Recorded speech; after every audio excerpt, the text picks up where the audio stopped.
Assalamualaikum warahmatullahi wabarakatuh. Salam sejahtera bagi kita semua. Shalom, Om Swastiastu, Namo Buddhaya, salam kebajikan. Perkenalkan, nama saya Muhammad Syafar Fikri, Fakultas Teknik dan Informatika, Program Studi Teknik Elektro, Universitas Dian, Nusantara. Video ini dibuat untuk memenuhi tugas ujian akhir semester dengan mata kuliah Kewirausahaan 2 dengan dosen pengampu Ibu Anita Ratnasari. Video ini akan membahas beberapa hal. Yang pertama adalah proses bisnis dengan menggunakan flowchart dan pitch deck. Yang kedua adalah bisnis model canvas. Yang ketiga, analisa kelayakan usaha dengan Microsoft Excel. Pada studi kasus kali ini, saya memilih bisnis kontraktor.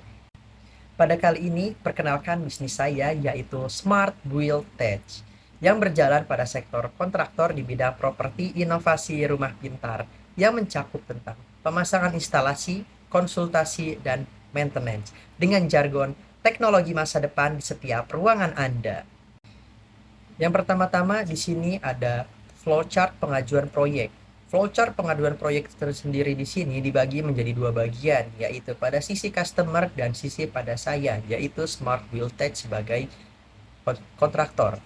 Yang pertama dari memulai, customer ingin memulainya dengan mendaftar harga proyek, upah, dan material kepada Smart Build Tech. Dilanjut dengan harga proyek, upah, dan material, lalu setuju atau tidaknya. Jika tidak setuju, langsung kembali lagi ke awal. Jika setuju, akan diminta untuk mengisi formulir data konsumen dan pemilihan proyek.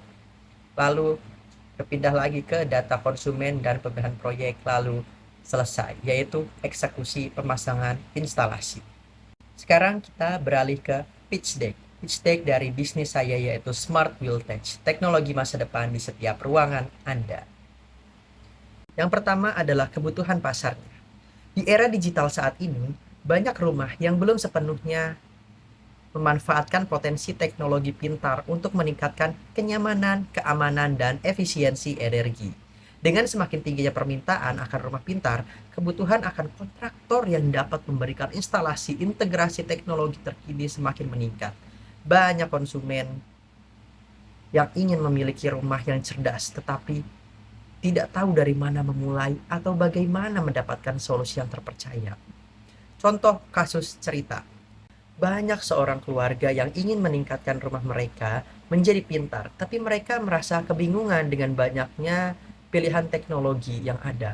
Mereka tidak hanya mencari kontraktor yang bisa, tetapi juga mitra yang dapat memandu mereka melalui proses tersebut dengan pemahaman yang baik tentang kebutuhan dan preferensi mereka. Solusi yang sudah ada adalah saat ini ada beberapa perusahaan yang menawarkan instalasi teknologi pintar, tetapi banyak dari mereka fokus pada produk tertentu atau tidak memberikan solusi yang sepenuhnya terintegrasi dengan pelanggan. Seringkali harus berurusan dengan beberapa kontraktor atau penyedia layanan untuk mencapai rumah pintar yang sesuai dengan keinginan mereka. Mengapa solusi yang ada belum menyelesaikan masalah? Banyak solusi saat ini cenderung terfragmentasi dan kurang memperhitungkan kebutuhan spesifik setiap pelanggan. Pelanggan seringkali merasa tertinggal dan kecewa dengan tingkat integrasi yang rendah, mengakibatkan kurangnya kenyamanan dan efisiensi yang diinginkan. Solusi yang ditawarkan, produk atau jasa dari kami. Smart Build Tech menawarkan jasa pemasangan instalasi rumah pintar yang mencakup integrasi teknologi terbaru kami. Menyediakan paket solusi lengkap mulai dari desain, pengadaan, perangkat, hingga instalasi dan konfigurasi sistem pintar. Value proposition yang unik. Smart Build Tech menyajikan value proposition yang unik dengan menyatukan teknologi pintar yang canggih dengan pendekatan personalisasi. Kami tidak hanya merancang solusi rumah pintar, tetapi juga disesuaikan dengan sepenuhnya dengan kebutuhan dan gaya hidup klien. Dan ada beberapa tujuan kami, yaitu ada 4: input, proses, output, dan outcome. Yang pertama, input. Sumber daya manusia terampil dalam teknologi pintar. Dana untuk investasi dalam perangkat peralatan teknologi, kemitraan dengan penyedia perangkat dan teknologi terbaru, kepemahaman mendalam tentang kebutuhan dan preferensi pelanggan. Proses, merancang solusi pintar yang disesuaikan dengan kebutuhan pelanggan, menggadaikan, menginstalasi, dan mengkonfigurasi perangkat dan teknologi pintar, menerapkan integrasi sistem untuk mencapai otomatisasi dan kontrol penuh, menyelenggarakan pelatihan untuk pemilik rumah. Outputnya adalah instalasi lengkap dan terintegrasi dari sistem pintar ini rumah pelanggan, meningkatkan kenyamanan, keamanan, dan efisiensi energi di rumah pelanggan. Pelatihan pemilik rumah mengenai penggunaan pemeliharaan sistem teknologi pintar ini. Outcome-nya meningkatkan kepuasan pelanggan dengan lingkungan rumah pintar dan terkoneksi, pengurangan konsumsi energi, dan dampak lingkungan yang lebih baik. Reputasi positif, pertumbuhan bisnis melalui referensi dan ulasan pelanggan yang baik. Untuk target customer sendiri, ada dibagi 4 customer terbesar, yaitu jumlah konsumen berkategori pembangunan, yaitu rumah pribadi, apartemen, perkantoran, fasilitas umum dengan stakeholder, pelanggan, pemerintahan, pengembang properti, perusahaan, dan lembaga terkait. Market sizing. Yang pertama adalah paling tinggi tentunya potential available market. Dengan 125.000 unit rumah pribadi. Jika kita anggap suatu kota memiliki 500.000 penduduk dan rata-rata ukuran keluarga adalah 4 orang, maka jumlah rumah pribadi mungkin sekitar 125.000 unit. Yang kedua, total addressable market. Dengan 75.000 unit apartemen, jika kita anggap 30% dari penduduk tersebut tinggal di apartemen dan rata-rata satu apartemen penghuni adalah 2 orang, maka jumlah apartemen mungkin sekitar 75.000. Yang ketiga, served available market dengan 500 unit perkantoran.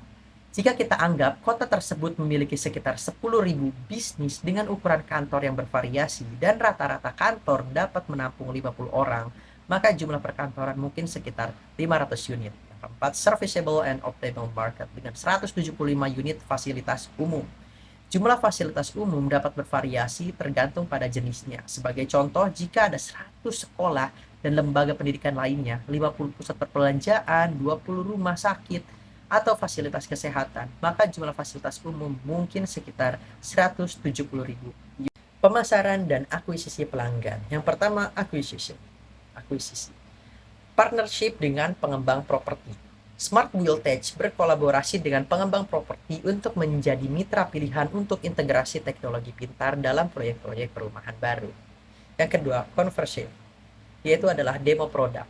Menawarkan demonstrasi produk atau percobaan gratis kepada calon pelanggan untuk memberikan pengalaman langsung tentang manfaat dan fitur dari layanan Smart Buildtech. Yang ketiga adalah retention, pembaruan produk layanan berkala. Menyediakan pembaruan berkala pada produk dan layanan untuk memastikan bahwa pelanggan terus merasa diberikan nilai tambah. Sumber pendapatan, proyeksi profit, COGS, dan laba kotor. Smart Buildtech sendiri di sini terdapat menjadi 4 layanan yang terpadu, yaitu yang pertama adalah layanan instalasi dan integrasi teknologi pintar. Yang kedua, penjualan perangkat pintar, dan yang ketiga adalah layanan konsultasi pintar, dan yang keempat adalah layanan pemeliharaan dan upgrade atau yang biasa disebut maintenance. Dan di sini ada terproyeksi beberapa pendapatan dari sumber pendapatan dari tahun ke-1, tahun ke-2, tahun ke-3, tahun ke-4, dan tahun ke-5. Target yang ingin dicapai tentunya memiliki strategi khusus. Kita memiliki strategi khusus, yaitu di sini dibagi menjadi beberapa fase, yaitu fase pertama, peluncuran resmi, penelitian pasar awal, dan promosi awal. Lalu fase kedua adalah kampanye pasar, meningkatkan media sosial, dan program penghargaan pelanggan. Fase ketiga adalah pelatihan tim, pengembangan produk tambahan, lalu partisipasi dalam pameran industri. Fase keempat yaitu adalah peningkatan kualitas layanan, program umpan balik pelanggan, dan analisis persaingan. Di fase kelima adalah pengembangan wilayah, kemitraan lokal, dan program diskon musiman. Lalu fase keenam yang terakhir adalah evaluasi kinerja dan keuangan, perencanaan strategis, dan program penghargaan karyawan. Lalu di sini saya telah membuat tim dengan rekan-rekan saya, dengan kepala yaitu saya sendiri Muhammad Syafan Fikri sebagai Chief Executive Officer, lalu dilanjut dengan rekan-rekan saya yaitu yang akan saya sebutkan. Yang pertama adalah Yakob Komar Adin Dibiaza sebagai Chief Financial Officer, lalu Khalid Kasmiri sebagai Supervisor Teknisi, lalu ada Khidir Karawita sebagai Purchasing, dan ada Ismail Ahmad Kanabawi sebagai Marketing. Dan ada tim lapangan, yaitu adalah teknisi terbagi menjadi 3 orang. yaitu adalah Usman Abdul Jalil Shisha, Muhammad Sumbul, dan Adam Warlock. Tim yang terbentuk adalah berjumlah 8 orang. Dan terima kasih. Kita lanjut ke poin nomor 2. Bisnis model Canvas dari Smart Wheel Tech. Yang pertama adalah key partners. Di sini adalah produsen teknologi pintar, yaitu kemitraan dengan perusahaan penyediaan perangkat lunak, kerjasama dengan pengembang untuk menyediakan layanan proyek dan pembangunan. Key activities, yaitu adalah pemasangan instalasi, proses pemasangan sensor dan teknologi pintar, pemasaran dan promosi, yaitu kegiatan pemasaran dan menarik pelanggan. Dilanjut dengan value proposition, yaitu pemasaran instalasi rumah pintar terpadu untuk meningkatkan efisiensi dan kenyamanan. Sistem keamanan rumah pintar yang terkini untuk melindungi rumah dan penghuninya. Penggunaan teknologi untuk mengelola dan mengurangi konsumsi energi. Customer relationship. Dukungan teknis dan pemeliharaan setelah instalasi, lalu memberikan pelatihan kepada pemilik rumah untuk menggunakan teknologi pintar tersebut. Yaitu selanjutnya adalah customer segment. Dibagi menjadi 2, yaitu pelanggan utama dan segmentasi pasar. Yang pertama adalah pelanggan utama, yaitu individu pemilik rumah, pengembang properti, dan perusahaan konstruksi. Dan yang kedua adalah segmen pasar, yaitu rumah-rumah mewah dan proyek pembangunan perumahan. Selanjutnya adalah channel. Channel sendiri menyediakan layanan kepada kontraktor, pengembang properti, dan penggunaan media sosial dan situs web untuk menjangkau pemilik rumah dan calon pelanggan. Untuk cost struktur sendiri dibagi 2. Yang pertama adalah biaya pemasangan dan tenaga kerja untuk pemasangan dan pemeliharaan, lalu biaya perangkat dan lisensi, pembelian perangkat keras dan perangkat lunak.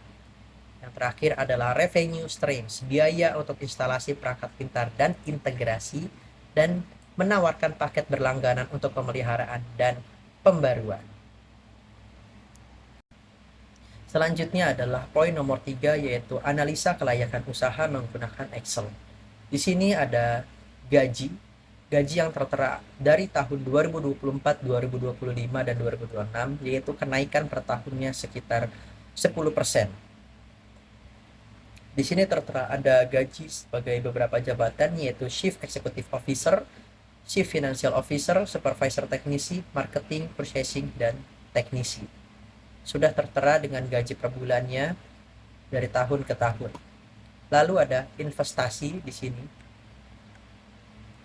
Lalu dilanjut dengan biaya produksi. Biaya produksi di sini sendiri dibagi menjadi 9, yaitu adalah yang pertama biaya tenaga kerja langsung, lalu biaya tenaga kerja tidak langsung, yang ketiga adalah teknologi pintar, peralatan konstruksi, pengelolaan proyek, pengujian dan pemrograman, dan bahan bangunan. Lalu dilanjut dengan sumber dana,